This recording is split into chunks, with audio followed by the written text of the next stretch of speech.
So today we're going to do a bit of reflection back over Act 3, Scene 3 from Othello. This scene is one of the most significant scenes in the play. It's often referred to as the temptation scene because of Iago pouring the poison into Othello's ear in this scene and starting to plant the seeds of doubt and tempt him into believing the possibility that Desdemona has been unfaithful. But what we're going to think about today is whether we should see Act 3, Scene 3 as the climax of the tragedy, and in what ways is this scene perhaps a climactic moment in the text. When we're thinking about the term climax in terms of a tragedy, it's helpful to refer back to Freytag's pyramid. Hopefully you've come across this idea before, but if you haven't, Freytag studied ancient Greek drama and Shakespearean tragedy, and he came up with a theory of the different sort of stages of plot development that a Shakespearean tragedy progresses through. So at the beginning of the play, in Act 1, we have the exposition, where we have sort of setting the scene and introduction to the different characters, and then we have an inciting incident or inciting moment, a catalyst, something that sparks off the tragic course of events. During Act 2, we have rising action, where the tension is building, things get more complicated, other obstacles start to fall into the tragic hero's path. And then in Freytag's model, in Act 3, a Shakespearean tragedy reaches its climax, and a climax means essentially the point of no return. So from this moment onwards in the play, the only possible outcome for our tragic hero is downfall and destruction. Prior to the climax, it would still be possible, in theory, for the plot to resolve itself in comedy and all of the misunderstandings to be resolved positively. But once we've reached the climax in Act 3, this is the point of no return. There is no going back. Damage is done. The fatal flaw is drawn out of our tragic hero to the extent that his downfall is now inevitable. And in Freytag's model in Act 4, we then have the falling action, where we have our tragic hero experience a reversal of fortunes. Everything starts to go wrong. He's now on a downward trend. Until finally in Act 5, we have the catastrophe, his collapse, destruction and death as the tragic downfall resolves itself. So, in terms of Freytag's model then, the climax of a Shakespearean tragedy always falls in Act 3. And obviously in terms of Othello, Act 3, Scene 3 is the climactic moment of this act.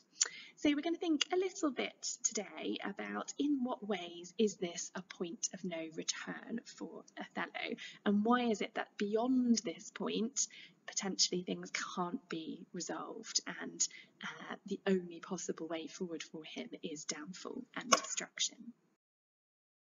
So if we're thinking about Act 3, Scene 3 as the climactic moment in the play and the point of no return, one of the ways in which we could argue that this scene is the climax of Othello's tragic downfall is because of the focus of the unleashing of chaos and disorder in this scene. If you remember at the very end of Act 1, Scene 3, in Iago's soliloquy there, he vows to unleash hell and night. And arguably it's in Act 3, Scene 3 where we see this chaos and disorder being unleashed, which then therefore cannot be undone. Early on in Act 3, Scene 3, Othello unwittingly foreshadows what is about to happen to him when he has just seen Desdemona and he refers to her as excellent wretch, perdition catch my soul, but I do love thee, and when I love thee not, chaos is come again. So on the surface, this is an assertion of Othello's confidence in the strength of his love for Desdemona. Perdition catch my soul, but I do love thee. I love you to the very depths of my soul, and if I'm not being truthful here about my love, I will be caught in perdition. I'll be caught in suffering and torment. And when I love thee not, chaos is come again. So he's using this image of chaos to emphasize at this point the strength and confidence that he has in his love for Desdemona and how this brings meaning and order and reason to his life. But unwittingly, he's hinting at what we as the audience, in with some dramatic irony, already know here, that Iago is about to unleash chaos and is about to convince Othello that he no longer loves Desdemona. Later on in Act 3, Scene 3, then, we start to see how the sense of chaos is being introduced through Iago's insinuations that Desdemona might not have been faithful to Othello. And we can see this in lines 387 to 388, when Othello's thinking and perception of the world has now started to become confused and disordered. He's contradicting himself. He can't think clearly and rationally. I think my wife be honest, and think she is not. I think that thou art just, and think thou art not.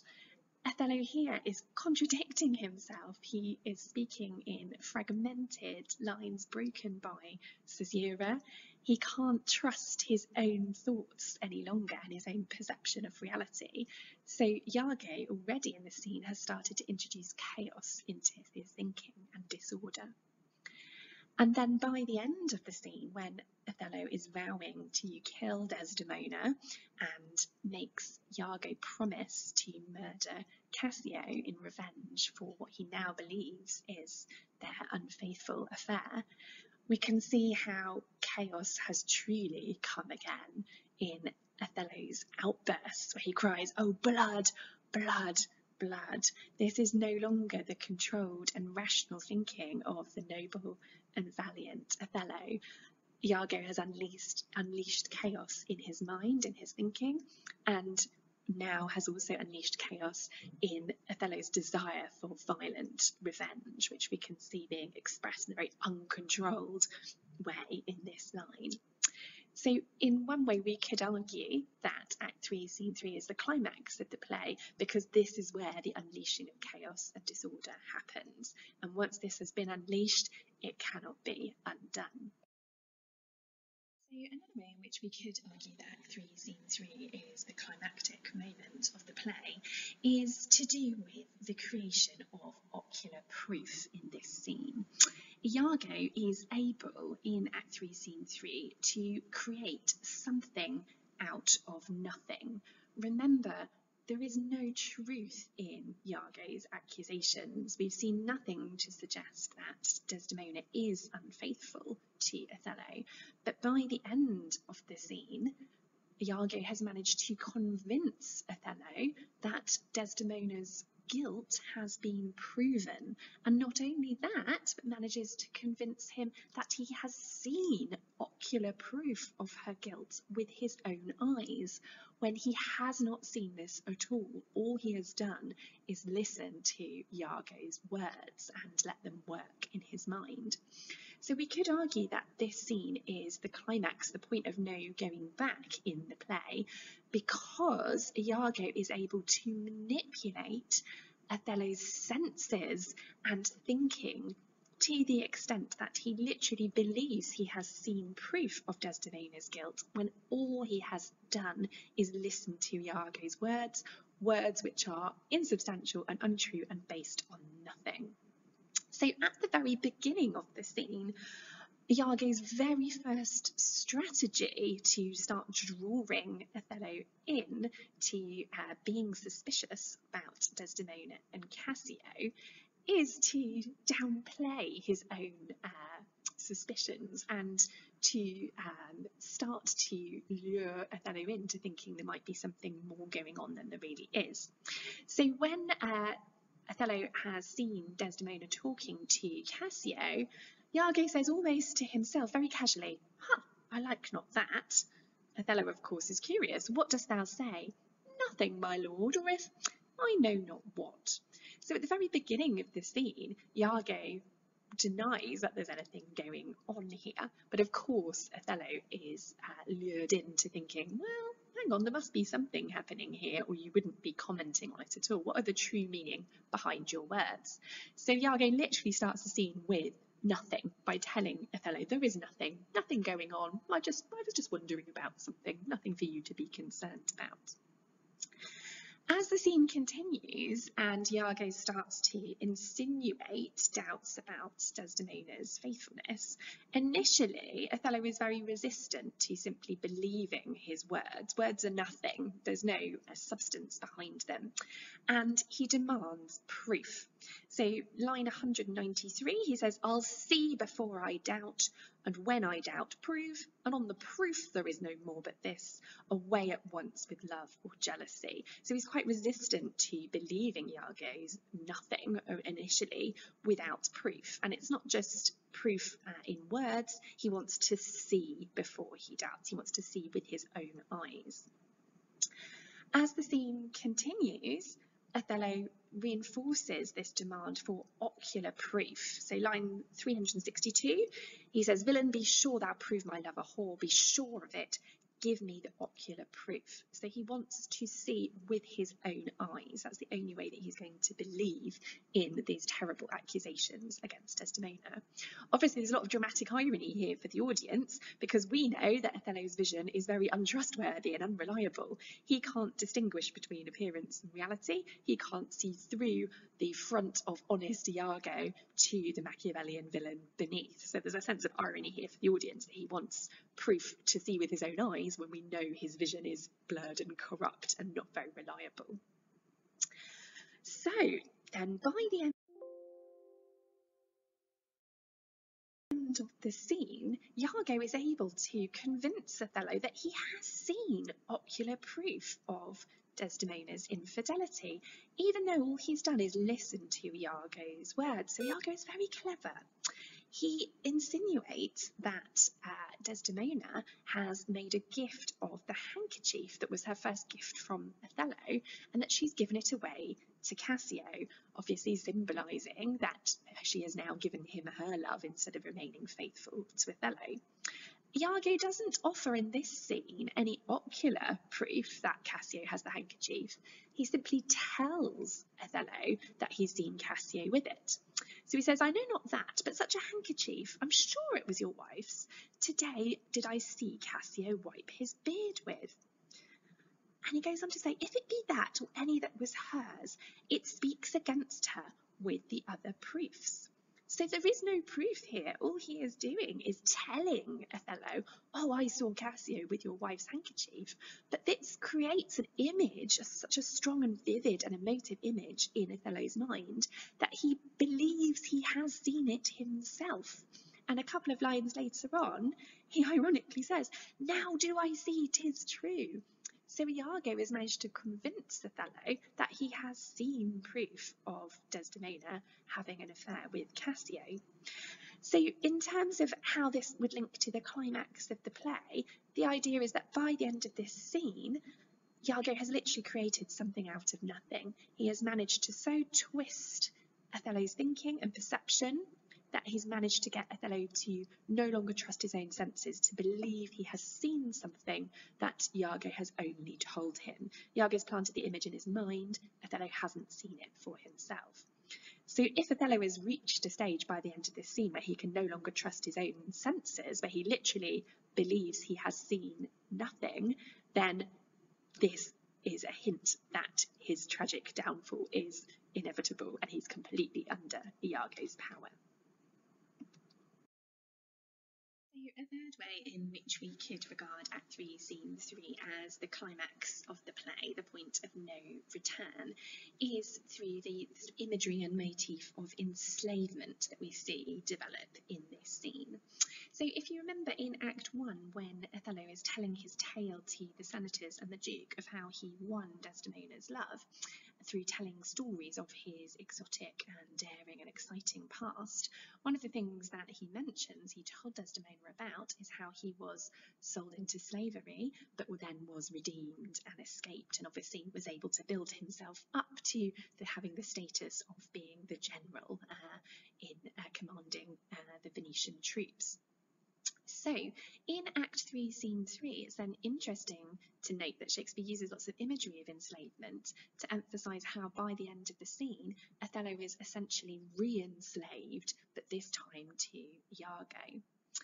Ironically, early on in the scene, Iago uses the image himself when Othello is trying to force him to speak out and tell him directly what he is hinting at about Desdemona, because he gets frustrated that Iago won't give him a straight answer. And Iago says, though I am bound to every act of duty, I am not bound to that all slaves are free to. So here he is saying, even though I owe you duty and loyalty as your ensign, I'm not a slave to you. You cannot force me to tell you my thoughts and to speak what is only in my mind. So it's ironic at the beginning of the scene that Iago is asserting his own freedom, the fact he is not a slave. What he arguably does during the course of the scene is bind Othello to him and to his suspicions and his will, so that by the end of the scene, Othello is now enslaved to Iago. There's a couple of very ominous lines. So for instance, on line 216, Othello says, I am bound to thee forever. So what he means here is partly, I owe you a debt for opening my eyes to the truth, but we also have echoes of enslavement here. I am literally bound to you. I am tied to you, and there is no hope of escape or redemption forever until my death and destruction. By line 446, Othello is interestingly starting to refer to himself directly as a slave. So Iago has now kind of infected his thinking and language. So when he says, oh, that the slave had 40,000 lives, one is too poor, too weak for my revenge, he's starting to refer to himself here as a slave again. So he's saying that, he wishes that he had more lives than just one, because one is not enough to gain revenge for the terrible wrong that he feels has been done to him. And then by the end of the scene, the very final line where Iago says to him, I am your own forever, we have this really disturbing, ominous image that they are now inextricably bound together. Here Iago is still trying to make Othello think that he's in control. I am your own forever. But really what this is hinting at again is that Othello is completely enslaved to Iago. So this motif of enslavement and Othello referring to himself as a slave by the end of the scene again suggests this is a turning point in the play, that this is the kind of climax, the point of no return and no going back, because Othello has been reduced back to a slave. He is no longer the noble, valiant Othello. He is now completely in Iago's power. So the fourth point that we could consider if we're arguing that Act 3, Scene 3 is the climax of the play, the point of no return, is what Shakespeare shows us about how Othello loses his whole sense of identity within this scene, and quite significantly also starts to suggest that he's internalised the racial prejudices that other characters in the play, like Iago, Roderigo and Brabantio, have labelled him with in previous acts. So it's interesting that by insinuating that Desdemona has been unfaithful, obviously Othello is going to be anxious about the impact on his reputation, to face an accusation or rumours of cuckoldry, that a man was a cuckold if his wife had been sleeping with another man, was a kind of quite significant source of male anxiety in the Jacobean period. It damaged your masculinity, your reputation as a man. But for Othello, the insinuation that Desdemona, who he loved so much, has been false, seems to destroy all his sense of his own selfhood, his own identity, and he feels completely lost and bereft. So it goes beyond just the kind of anxiety about the damage to his name and reputation, and it seems to completely destroy his sense of who he is, which then leaves Iago, him vulnerable to Iago, and allows Iago to move in and manipulate him. So his speech on lines 351 to 360, Othello really emphasises how he's now lost all sense of himself by using lots of military and martial imagery. He says, "Farewell the tranquil mind, farewell content." So his mind can never rest again and be tranquil now that doubts and suspicions have been introduced. But he then moves straight on to bidding farewell to his own identity as a military commander and a general. "Farewell the plumed troops and the big wars that make ambition virtue. Oh, farewell! Farewell the neighing steed and the shrill trump, the spirit-stirring drum, the ear-piercing fife, the royal banner and all quality, pride, pomp, and circumstance of glorious war. And O you mortal engines, whose rude throats the immortal Jove's dread clamours counterfeit, farewell, Othello's occupation's gone."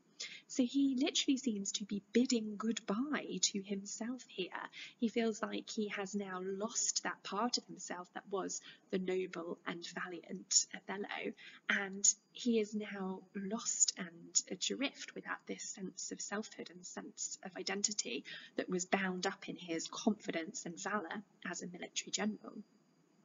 What then seems to happen is that this confidence in his identity now then seems to be replaced, as the scene continues, by Othello now starting to express and verbalise and show that he's actually buying into and believing in the racial prejudices which previously his portrayal has really kind of counteracted. He's not been presented in the first two acts as a stereotypical Moor. He has been a noble, valiant, eloquent figure. But by the end of the scene, he is now speaking about himself as much more the stereotypical Moor. So, for instance, when he's kind of bewailing the damage that's now been done to Desdemona's reputation, he says, "Her name that was as fresh as Dian's visage is now begrimed and black as mine own face." So he's now equating his own blackness with dirt and corruption and evil here, which were some of the stereotypical qualities associated with Moors in the Jacobean period. And then very disturbingly, later on towards the end of the scene, he has this moment where we almost have a spell or an incantation where he's summoning up the dark spirit of revenge from within himself. He says, "Arise, black vengeance, from thy hollow cell."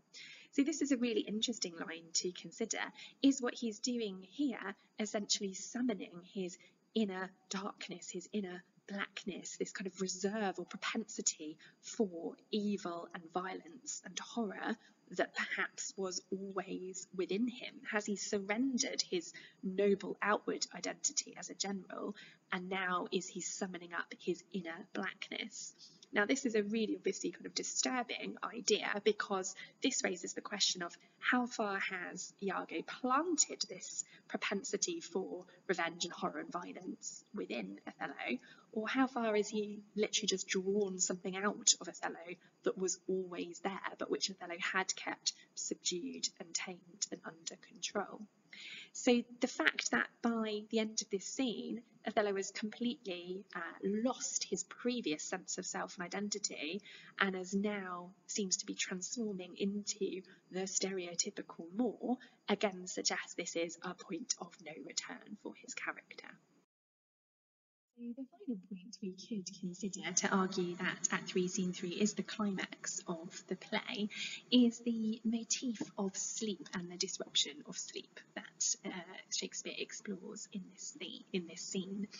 Sleep in Shakespeare's plays is often associated with a kind of sound mind and a clear conscience. If you are honest and true, if you have a clear conscience, if you're a moral character, then you will be able to sleep. If your sleep is disrupted, then this can be a sign of guilt, this can be a sign of disrupted mind, disordered thinking, and again chaos and disorder being unleashed.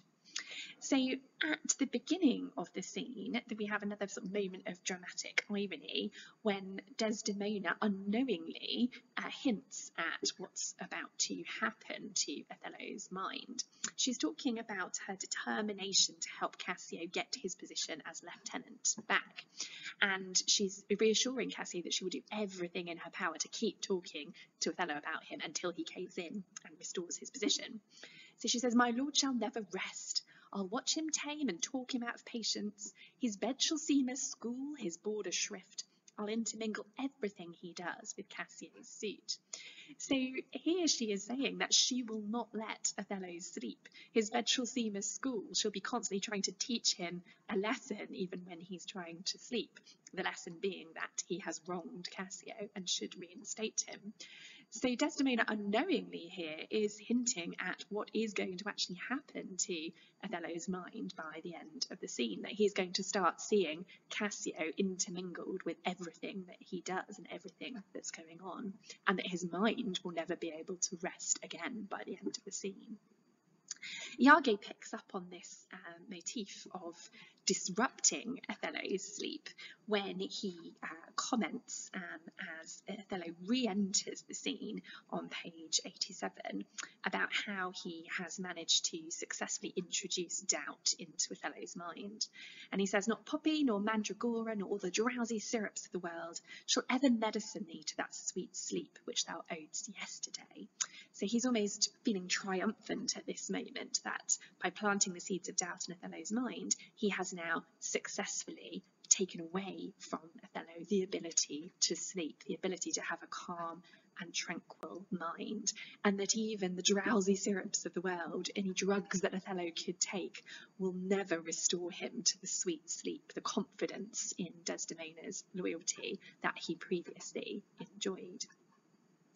Othello also picks up on this motif a few lines later when he is essentially saying that ignorance is bliss. You know, I wish I didn't know what I know now about Desdemona's unfaithfulness, because when I didn't know, I didn't suspect anything and it didn't trouble me.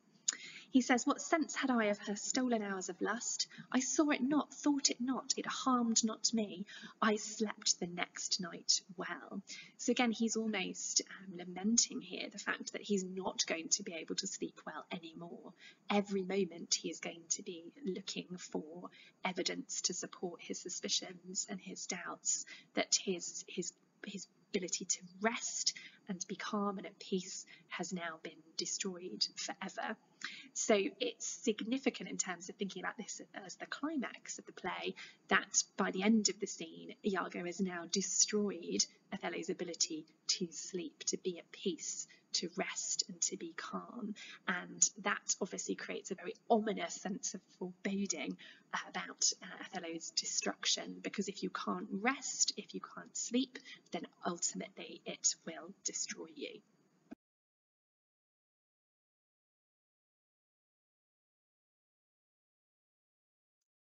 Finally, just before we finish, it is important to also be aware that not all critics agree that Act 3, Scene 3 is the true climax of the play. And for instance, the very influential Shakespearean critic A.C. Bradley argued that he didn't think this was the climax. He thought it came later in the play, in Act 4. And as you continue your study of the play, you might want to think about what are the other moments that we could maybe consider to be the point of no return. So Bradley argues that even though Othello becomes at times most terrible in the temptation scene, that it's only in Act 4 that chaos has truly come for Othello. So Bradley argues that actually there is still the possibility of the tragedy being resolved into harmonious comedy at the end of Act 3, that it's only later that Othello reaches the point of no return. So what you're going to do for the second part of the lesson today is you're going to think about this critical quotation from Bradley, and you're also going to look at a couple more critical quotations on Act 3, Scene 3, which are on the next slides, and you're going to practice responding to these critical views. So remember, in the exam, it's not enough just to say this critic has said this about the play. You need to clearly develop a response to the critic. So you need to show whether you think the text supports or challenges the critic's view, and you need evidence from the text, so quotes from the play, to explain why you think the play supports or challenges the critic's view. So start by looking at Bradley and then have a look at the other critics on the next slide, follow the instructions and think about your views overall of the temptation scene.